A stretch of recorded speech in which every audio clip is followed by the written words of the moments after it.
A ministra das Relações Institucionais, Gleisi Hoffmann, afirmou que o governo não irá se opor à proposta alternativa ao projeto de anistia costurada entre o Congresso e o Supremo Tribunal Federal. É o que nós falamos, avizinha-se um acordo aí. Davi Alcolumbre deve apresentar um projeto que visa a agravar a punição para quem comandou uma tentativa de golpe e atenuar a dos que serviram como massa de manobra para atacar as instituições nos atos de 8 de janeiro. Para isso, os chefes do Congresso e o STF elaboram um texto de consenso. Gleisi diz que o governo lava suas mãos, não está participando desse acordo. Mas se tiver um entendimento entre os poderes, o governo não vai se opor. Eu preciso ouvir rapidamente Raquel Galinatti. Doutora Raquel Galinatti, o presidente do Senado, Davi Alcolumbre, disse que vai fazer um projeto para beneficiar a situação de quem foi massa de manobra.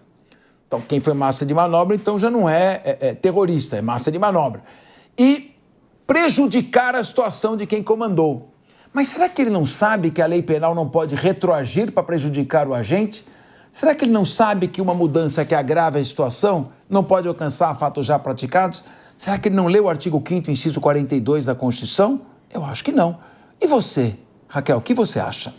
Eu acho que os parlamentares, no mínimo, eles tinham que se atentar aos seus assessores técnicos, assessores jurídicos, para não falarem, propalarem tamanhos absurdos que a gente vem escutando ao longo de várias temáticas.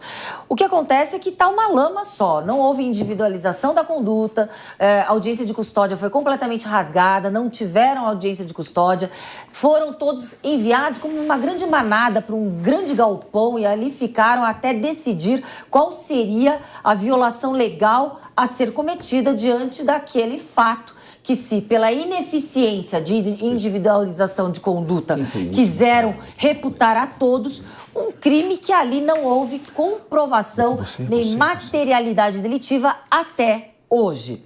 Agora, a sinalização, a Gleisi já deu há muito tempo, de que haveria sim uma anuência, mesmo que silente, do governo federal para a proposta de anistia. Ela já tinha falado, ela foi obrigada talvez a remediar a sua fala, mas que o governo federal já presenciando que é uma guerra perdida, já se posicionou muito antes, há quase um mês atrás, que não haverá nenhum óbice do governo federal. Aliás, advogados que têm roupagem, sim, nítida de esquerda, grandes apoiadores do governo federal, têm já sinalizado em suas temáticas, em seus artigos, não só acadêmicos, artigos em jornal, os absurdos feitos ali nesse que falamos que foi uma grande violação e que se rasgou diversos direitos, mesmo que alguns tenham sido mandantes. O que acontece? Não existe retrocesso em lei para agravar pena de ninguém. A pena já está agravada e violada no grau máximo. Eu acredito, professor, que leis que forem benéficas, aí sim, só atingirão quem eles reputarem apenas pessoas que fizeram volume e não os líderes dos movimentos. Agora, meu querido João Belucci, eu quando estava no segundo ano da faculdade, foi em 1983, faz tempo, né? Eu aprendi no livro de Teoria Geral do Processo, da Ada Pellegrini Grinover, Cândido Rangel Dinamarca e Sintra, Teoria Geral do Processo, livro clássico, que jurisdição é a atividade pelo qual o juiz aplica a lei ao caso concreto. Se o Supremo aplicou a lei ao caso concreto, por que ele está negociando com o Congresso Nacional uma solução política?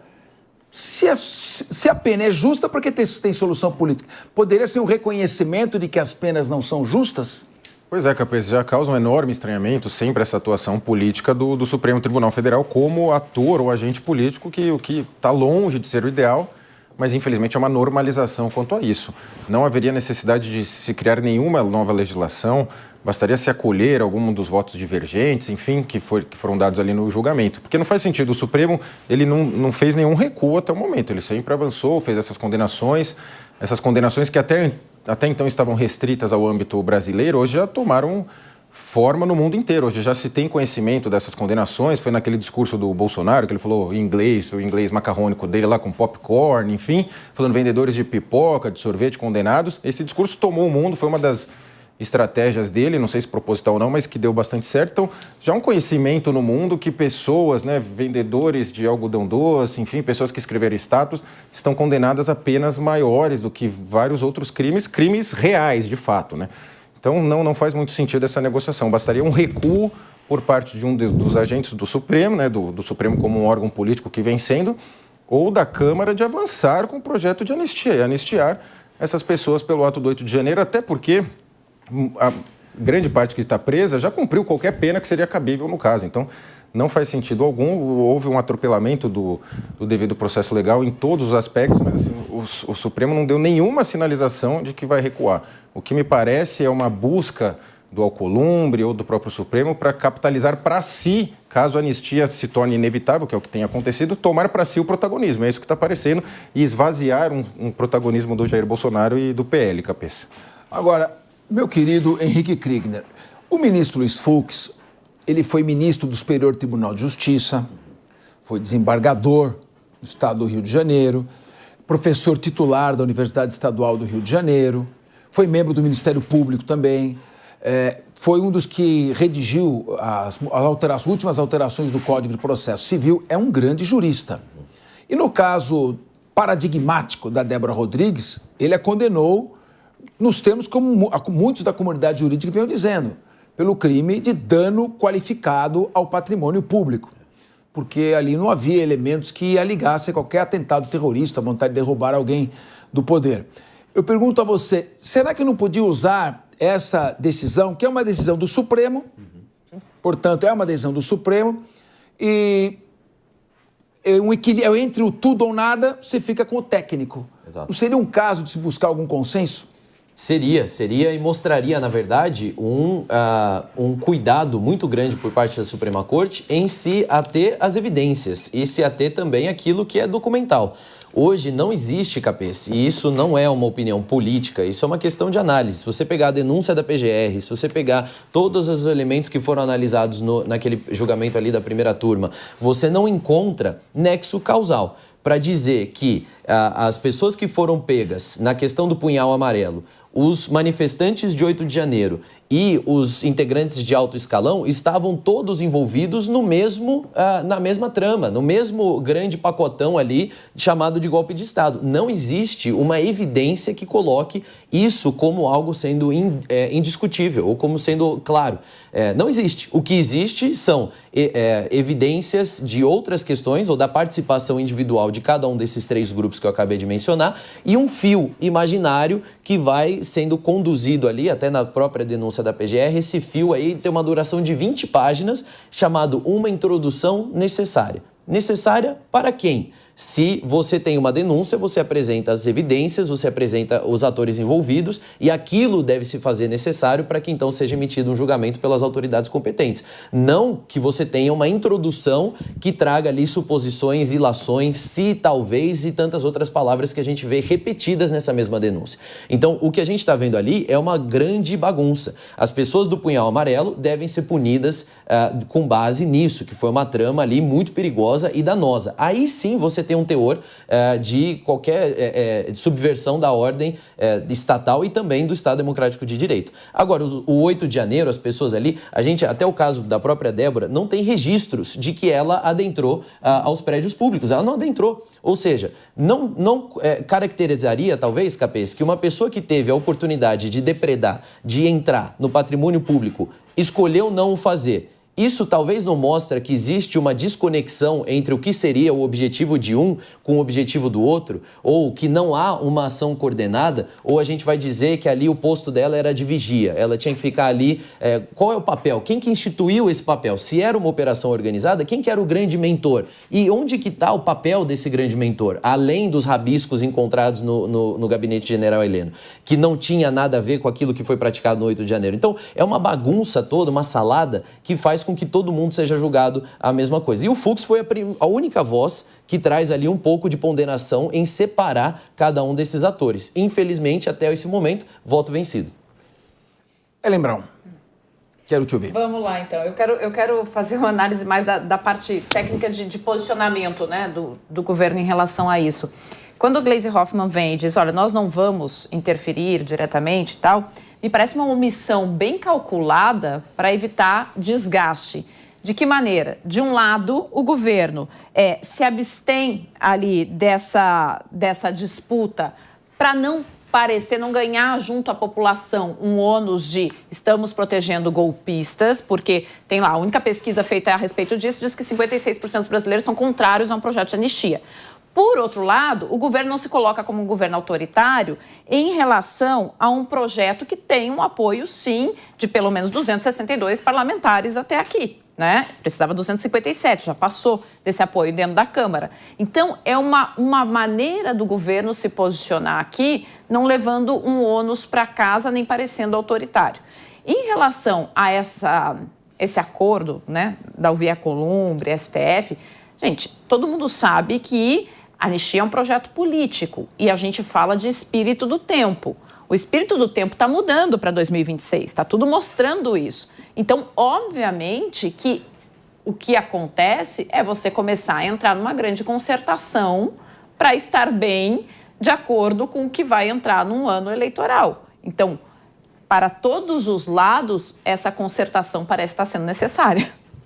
Pois é. Agora, Raquel Galignati, quais seriam os possíveis saídas para se atenuar essa situação? A gente tem ali 2 crimes, né? Tem a tentativa de golpe e o atentado ao Estado Democrático de Direito. São praticamente idênticos, o que é muito difícil que alguém com a mesma ação pratique automaticamente os 2 crimes. Então, a revogação de um dos 2, mantendo a íntegra a tipificação de outro, seria uma saída. A redução da pena desses crimes, com uma lei posterior, ou seja, algum tipo de arranjo. Agora, como é que isso vai ser feito com o presidente do Senado falando que lei penal pode retroagir para prejudicar a situação do agente, que é um erro primário, nem aluno de primeiro ano de faculdade de Direito sabe disso. Como é que vai ser a participação de juristas para construir esse acordo? Não deveria ter uma audiência pública para se ouvir a comunidade jurídica, a mesma que tem dito que as penas de 14 anos para muitos manifestantes está errada?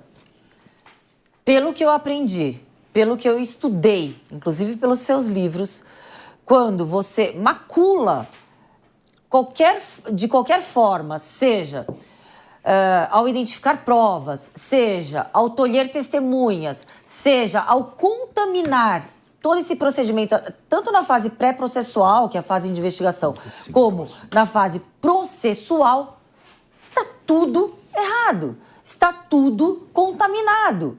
Eles têm que recomeçar. Não existe no nosso arcabouço jurídico, na nossa Constituição Federal, nem no nosso Código de Processo Penal, nem na legislação esparsa e extravagante que versa procedimentos ou o direito penal, algo que dê a possibilidade de remendo em situações completamente contaminadas. Por que eu falo contaminadas? Porque não houve o respeito às diretrizes legais, às regras do jogo dentro do Estado Democrático de Direito, no sistema de justiça, não foram observadas. E eu falo isso porque, como delegada de polícia, nós somos os primeiros garantidores da legalidade da justiça. Se nós contaminamos uma investigação, a gente dá de prato cheio para a defesa anular tudo. Então, não vejo outra saída. Essa discussão de que se vai construir uma nova punição, que se vai remediar ou diminuir essa pena, é uma discussão apenas populista. Se a gente for falar nas regras do jogo hoje, do nosso país, existe essa possibilidade. Ou é perseguir com ilegalidade e arbitrariedade, ou é anular tudo, no meu entender. Agora, João Belutti, vamos botar uma pergunta aqui comum a vocês todos. Começando com você, o Kriegner, depois a Ellen Braun. A redução, eu não digo acabar, mas a redução por emenda constitucional do foro privilegiado não evitaria que o Supremo ficasse toda hora mudando de entendimento? Ex-autoridade é, ex-autoridade não é. O Lula é condenado pelo Moro, depois quem vai julgar o Bolsonaro é o Supremo. Qual a razão que motivou essa disparidade de critérios? Reduzir. Só vale o foro privilegiado para quem estiver no mandato e praticar crime voltado ao mandato. Escrito na Constituição. Será que não seria mais fácil, em vez de ficar alterando toda hora o sistema e corrigindo penas aplicadas? Não, sim, seria com toda certeza, Capês, até porque em tese esse foro privilegiado surgiu como uma espécie de para-raio, assim, vamos pôr um dique, né, como tinha dito o Ciro Nogueira, se não me engano, ele usou essa expressão, para conter, né, essa questão do judiciário interferindo no Poder Executivo ou mesmo no Legislativo. Mas a gente vê que o Supremo mudou o entendimento para poder julgar esse caso. Disse que foi um outro julgamento, mas acabou, ao mudar o entendimento, podendo julgar o Bolsonaro, enfim, outros parlamentares. Acho que seria uma solução, sim, Capês. O Kriegner, eu acrescento mais uma observação. Não há uma certa mediocridade média muito elevada nesse Congresso Nacional? Com certeza, Capês. A gente está vendo isso aí e é sem dúvida. Eu concordo muito com o que o João trouxe aqui também. Estou de acordo com essa a necessidade e urgência dessa padronização, na verdade, dessa definição. Mas eu acho que a gente também não pode ser ingênuo de pensar que simplesmente o Judiciário e o Legislativo não sabem, né, talvez disso, não tiveram ainda essa ideia de que trazer essa definição, essa limitação para o foro privilegiado seria a melhor das ideias. Toda a incongruência que a gente encontra ainda hoje na Constituição, toda a questão que é polêmica, essas que vão e voltam, que estão ficando cada vez mais comuns, especialmente quando chega ali na seara da Suprema Corte, para mim, isso aí é extremamente intencional. Não dá para a gente pensar que essa falta de definição é assim porque tem sido assim e ninguém quer mexer nisso, ou talvez ninguém nunca soube antes que poderia melhorar. Não, sabiam que poderia melhorar, mas alguém ganha com essa brecha. Alguém ganha em deixar a regra não tão clara, ou talvez uma limitação não tão bem limitada. Alguém ganha com isso. E quando ganha, é aí que a gente vê a maior barreira para poder, então, otimizar processos, trazer melhores definições, trazer clareza para que a gente venha ter definições que perdurem e que não venham daqui a pouquinho, quando mudar o governo, mudar quem estiver mais à frente, coisa do tipo, ser totalmente revirado, como colocou aqui a doutora Raquel. Agora, Lembrando, sabe um motivo um pouco um certo desânimo? Nem deveria dizer isso. Eu fui ver a participação do ministro da Justiça Lewandowski na Comissão de Constituição e Justiça.